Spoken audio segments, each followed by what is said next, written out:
అనంతపురం జిల్లా మున్సిపల్ ఉద్యోగ కార్మిక సంఘం సిఐటి అనుబంధం ఈరోజు కళ్యాణదుర్గం పట్టణంలో సంబంధించి మున్సిపల్ కార్మికులందరూ నిన్నటి రోజున నెల్లూరులో మున్సిపల్ కార్మికులు వర్క్ అవుట్సోర్సింగ్ విధానాన్ని రద్దు చేయాలని గత 30 రోజులుగా శాంతియుతంగా చేస్తున్న నిరసన కార్యక్రమాన్ని ఈ రోజు నిన్నటి రోజున పోలీసులు అతి ఉత్సాహం జీవించి మహిళలనే భావన లేకుండా పూర్తికాలతోనో లాఠీ దెబ్బలతోనో అనేక ప్లేసుల్లో చెప్పలేని ప్లేసుల్లో నిన్నటి రోజున లాఠీ చార్జ్ చేయడం జరిగింది.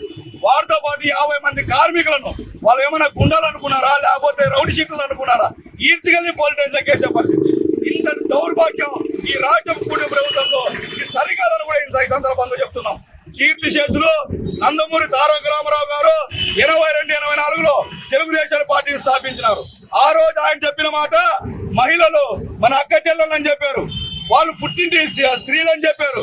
అలాంటి జెండా పట్టుకొని ఈరోజు చంద్రబాబు నాయుడు 4 సార్లు ముఖ్యమంత్రి అయినావే, మళ్ళీ ఈ రోజు పుట్టింటి ఆడబిడ్డల్ని పోలీసు యంత్రాంగం బూట్కాలతోనూ చొప్పరాని చోటు ప్లేస్ లో తంతంటే మళ్ళీ కూటమి ప్రభుత్వం నిద్రపోతుందని ఈరోజు సిఐటికి హెచ్చరిక చేస్తున్నాం. ఈ తీవ్రతను ఖండిస్తున్నాం. ఈ రోజు కళ్యాణదుర్గం పట్టణ మున్సిపల్ కార్మికులు అందరూ ఐక్యమైనారు, ప్రజల మద్దతు తీసుకుంటాం. అలాంటి పోలీసులను సస్పెండ్ చేయాలని కూడా ఈ సందర్భంగా తెలియజేస్తున్నాం. లేని పక్షాన పోలీస్ డిపార్ట్మెంట్ అదే నెల్లూరులో పోలీస్ డిపార్ట్మెంట్ దగ్గర మున్సిపల్ కార్మికులందరూ ఆందోళన పోరాటం చేపడతాం, మా సమస్యలు తీసుకుని నడుస్తామని కూడా ఈ సందర్భంగా చెప్తున్నాం.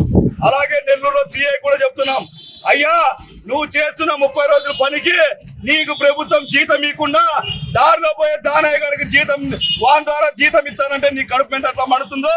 ఈ రోజు మేము ప్రజలందరూ మలమూత్రాలు ఎత్తే చోటలో చెత్త చెదారం కాపు తీసుకునేటోళ్ళు ఇలాంటి మా కార్మికుల్ని అవుట్ సోర్సింగ్ పద్ధతి కాకుండా మళ్ళా వర్క్ అవుట్ సోర్సింగ్ అనే పద్ధతిలో దళారులకు అప్పచెప్తాంటే మా న్యాయమైన పోరాటాలకు అండగా నిలిచేసిపోయి నీ చేతిలో లాఠీ ఉందని నీ పై మీద యూనిఫారం ఉందని చెప్పి నువ్వు ప్రభుత్వం సంఘం లాగి ప్రభుత్వం పోతే నీళ్ళు తాగి మా కార్మికుల జోలికి అనవసరంగా వచ్చి మా మహిళ ఇచ్చారపోతులు కొట్టిన దానికి నువ్వు ఈరోజు క్షమాపణ చెప్పాలా, నిన్ను సస్పెండ్ చేయాలని కూడా రాష్ట్ర ప్రభుత్వం కూడా హెచ్చరిక చేస్తున్నాం.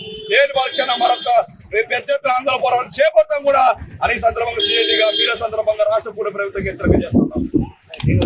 తెలుగులో న్యూస్ కి ఫాస్టెస్ట్ యాప్ ఇప్పుడు టోటలీ న్యూ అవతార్లో జస్ట్ 5 సెకండ్స్ లో కంప్లీట్ న్యూస్, సోషల్ మీడియాల ట్రెండ్స్ కి one stop solution, live TV app, voice search option తో ఇప్పుడే డౌన్లోడ్ చేయండి లేదా అప్డేట్ అయిపోండి.